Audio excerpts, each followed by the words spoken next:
Our sermon scripture for today comes from the Gospel of John, chapter 9. Let us listen for the word of the Lord. As Jesus walked along, he saw a man blind from birth. And his disciples asked him, "Rabbi, who sinned, this man or his parents, that he was born blind?" And Jesus answered, "Neither this man nor his parents sinned. He was born blind, so that God's work might be revealed in him. We must work the works of him who sent me while it is day. Night is coming when no one can work. As long as I am in the world, I am the light of the world." And when he had said this, he spat on the ground and made mud with his saliva and spread the mud on the man's eyes, saying to him, Go and wash in the pool of Siloam," which means sent. Then he went and washed and came back, able to see. The neighbors and those who had seen him before as a beggar began to ask, "Is this not the man who used to sit and beg?" Some were saying, "Yes, it's him." Others were saying, No, just someone who looks like him." But he kept saying, "I am the man." But they kept asking him, "Then how were your eyes opened?" And he answered, "The man called Jesus made mud, and he spread it on my eyes and said to me, 'Go and wash.' And then I washed and received my sight." They said to him, "Where is he?" He said, "I do not know." Then they brought him to the Pharisees, this man who had formerly been blind. Now it was a Sabbath day when Jesus made the mud and opened his eyes. Then the Pharisees began to ask how he had received his sight. He said to them, "He put mud on my eyes, then I washed, and now I see." Some of the Pharisees said, "This man is not from God, for he does not observe the Sabbath." But others said, "How can a man who is a sinner perform such signs?" And they were divided. So they said again to the blind man, "What do you say about him? It was your eyes he opened." And he said, "He is a prophet." The Jews did not believe that he had been blind and had received his sight until they called the parents of the man who was born blind and asked them, "Is this your son that you say was born blind? How does he now see?" And his parents answered, "We know that this is our son and that he was born blind. But we don't know how it is that his eyes are now opened, that he sees, nor do we know who opened his eyes. Ask him. He's of age. He'll speak for himself." His parents said this because they were afraid of the Jews. For the Jews had already agreed that anyone who confessed Jesus as the Messiah would be put out of the synagogue. Therefore, his parents said, "He's of age. Ask him." So for the second time, they called the man who had been blind and said to him, "Give glory to God. We know that this man is a sinner." And he answered, "I don't know whether he's a sinner. One thing I know, that though I was blind, I now see." They said to him, "What did he do to you? How did he open your eyes?" And he answered them, "I've told you already, and you would not listen. Why do you want to hear it again? Do you also want to become his disciples?" Then they reviled him, saying, "You are his disciple, but we are disciples of Moses. We know that God has spoken to Moses, but as for this man, we don't know where he came from." The man answered, "Here's an astonishing thing. You don't know where he comes from, and yet he opened my eyes. We know that God doesn't listen to sinners, but he does listen to the one who worships him and obeys his will. Never since the world began has it been heard of anyone who opened the eyes of a person born blind. If this man were not from God, he could do nothing. They answered him, "You were born entirely in sins, and are you trying to teach us?" And they drove him out. Jesus heard that they had driven him out, and when he found him, he said, "Do you believe in the Son of Man?" And the man answered, "Who is he, sir? Tell me, so that I may believe in him." Jesus said to him, "You have seen him. He is the one speaking to you." And the man answered, "Lord, I believe." And he worshipped him. Jesus said, "I came to this world for judgment, so that those who do not see may see, and those who do see may become blind." Some of the Pharisees heard this and said to him, "Surely we're not blind, are we?" And Jesus said to them, "If you were blind, you would not have sin. But now that you say we see, your sin remains." The word of God for the people of God. Praise be to God. Would you please pray with me? Lord God, open our eyes that we might see. Open our ears that we might hear. Open our hearts that we might receive. Open our mouths that we might proclaim that you are Lord.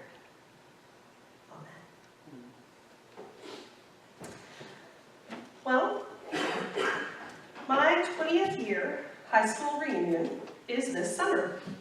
And I've found myself thinking back a lot to high school lately. And I'm a member of a Facebook group that right now is planning that reunion. And every time I see a name pop up on the feed, I find myself digging for a memory. What do I remember about that person? How do I know that person? And there's usually several memories to choose from. But the other day, I saw the name of one girl, and the only thing that came to mind was, that's the girl that kissed the skunk. Now, to be sure, not many people have kissed skunks, in my view, before. But this particular girl did this particular thing when we were in 3rd grade. We were 8 years old. And a vet visited our class that day and brought all kinds of animals in with him, including a descented skunk that someone had kept as a pet, but had abandoned due to societal pressures. Let's just say that the neighbors kept trying to kill it. Yet, the only thing I remember about this girl is that she's the girl who kissed the skunk. We attended the same junior high, the same high school. Yet every time I see her kissing the skunk. Now, no doubt, she has done many wonderful and splendid things with her life. And perhaps she herself doesn't even remember kissing the skunk. I mean, it wasn't something that we teased her about. All of us held weird animals that day, and many of us kissed those weird animals as a way of showing affection. I'm not sure if I kissed the boa constrictor that was wrapped around me, but I do remember saying how much I loved cuddles. But we didn't make fun of each other. It wasn't a thing with us. I just remember thinking at the time that she was quite brave, and that if the descenting hadn't gone well, we would all be in trouble. But I have let that one moment define who she is. In our story today, the main character is defined by his past. Even now, thousands of years later, when we refer to him, at best we say the man born blind, or more likely, just the blind man. You can't let go of his blindness, because, well, it's who he is. Well, really it's who he was, but redefining identity is tricky at best. This man who was brought to Jesus' attention by his own disciples was really just an object lesson, if you will. Those men talking about him didn't speak to him at all. In fact, he might as well have just been a convenient prop on a high school stage, something to reference, but if you touched it, it might fall down, so you keep your distance. They ask Jesus, not about how they can help him, not about how they should respond to him, but about who to blame. Who to blame for his blindness. And it wasn't enough just to try to blame someone. Whose sin caused him to be blind? Was it his or his parents? What sin did they do that could possibly warrant blindness as a punishment? They wanted Jesus to give them a reasonable, well-thought-out answer, hopefully quoting Torah while he was at it. But Jesus doesn't play the game. He refuses to see this man as an object. He says, it's not sin that caused this illness, this limitation, this roadblock. It's here so that all of you might experience the glory of God. Wouldn't it be wonderful if we could look at our illnesses, our challenges, our difficulties, limitations, roadblocks through this lens? Through the lens of it's here so we might experience the glory of God? I'm by no means denying the reality of sin and its effects in the world and in our lives, but there are times when we can get too bogged down in our past identities, how we got here, and we refuse to have any vision for the future God has in store.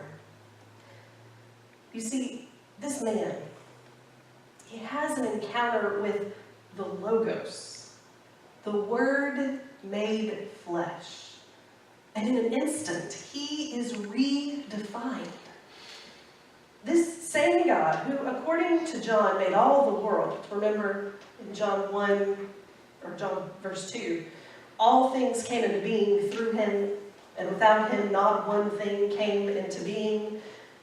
This Word, this Creator, knelt in the dirt and mixed his own saliva with the dust and spread it over the man's eyes and told him to wash. And when the man does, he returns and he can see. And his whole life is changed in an instant. I picture his excitement being like one of the many YouTube videos that I've seen recently. You know, those ones of people getting their cochlear implants and being able to hear the voice of a loved one for the first time. There's that initial moment of confusion followed by overwhelming joy. So this man, filled with joy, excitement at what has been brought into his life, returns to the people and everyone rejoices and parties with him, right? No. In fact, everyone seems rather put out with his healing. Some, they even deny that he's the same man that they've seen all these years. In this story, it just seems really, really hard for people around this man who received his sight, this man who can now see, to adjust to this new reality, or see him for anything other than what he used to be. And some folks, they just don't recognize him at all. Without his impaired nature, they don't know him. Others, including his parents, know who he was, know what he struggled with. They see his transformation, and they're just not sure what to make of it. But there's two exceptions to this pattern in the scripture. Two exceptions of him being trapped in designations reflecting his past. The first is the man himself, and the second is Jesus. The man who sees, he rejoices in his recovery. He looks ahead with his open eyes, at the possibilities of an exciting future that probably exceeds everything he had ever imagined he would be able to do. How else, I wonder, could he have engaged with the religious authorities who have intimidated so many others, including his parents, with such good humor? He turns to the people interrogating him and says, I know why you're asking me these questions. You want to become his disciples too. Indeed, there's a certain joyfulness to his responses, this dialogue that's easy to miss if we understand him only as the man born blind. Consider the way that he replies to the authorities. I don't know if he was a sinner, but I do know one thing. I was blind, and now I see. Or, here's astonishing news. You don't know where he comes from, that he opened my eyes. We know that God doesn't listen to sinners, but he listens to the one who worships him and obeys his will. Never, since the world began, have we heard of anyone opening the eyes of someone born blind. If this man weren't from God, he could do nothing.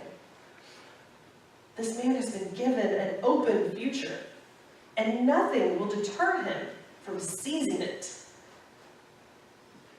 Jesus also looks to the future rather than to the past, inviting this man to faith and encouraging him, not just by taking his questions seriously, but by revealing himself to him. Indeed, the play on "you have seen him" is simultaneously poignant and joyful. All of this leads the man who now sees to make the quintessential confession of faith in John's Gospel. Lord, I believe. This man sees, and his whole life is changed. He sees not only physically, but he sees as a follower of Christ. His eyes have been opened more than to the physical world. He's received a sight that allows him to see Jesus as God, and to see as God would have us all see. You see, God sees in ways we don't. And the only chance of getting a glimpse of that heavenly vision is for us to wake up, to pay close attention, to surrender to God's choices instead of insisting on our own, and to listen. Listen to those who are often dismissed by the people around them. Listen to that youngest son who seems less than. Listen to that Samaritan woman who goes to the well at midday and is ignored by those around her. Listen to the men and women who now see, who before were in darkness. What they have to say may well wake us up from our stupor, challenge our assumptions, and cause us to be, well, more than a little uncomfortable. You see, if we've been in darkness, light can hurt our eyes. But if we're willing to stay in the light while our vision adjusts, we'll see so much more than we ever noticed before. We may even come to recognize Jesus.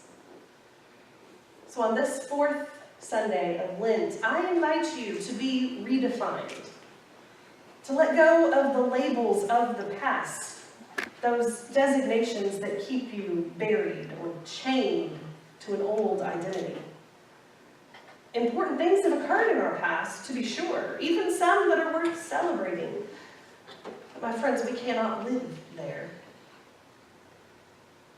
One of my colleagues once observed to me that there's a reason that the car's front windshield is so much bigger than the rear view mirror. While it's good to glance back occasionally, the key to getting where you need to go is looking ahead. The events of our past, our pains, our scars, our triumphs, our losses, may indeed describe us, but they cannot define us. We are no longer the people we once were. We are, as our baptismal vows tell us, beloved children of God. And God's love, well, it's more powerful than the past, and it will always win out. I don't know what the future holds, but I do know who holds the future. It's one of those Christian sayings that we find on mugs or pillows or bumper stickers, but there's truth there. For Jesus is in front of us, and behind us, and all around us, surrounding us with his love. So my prayer for all of us, Lord, open the eyes of our hearts.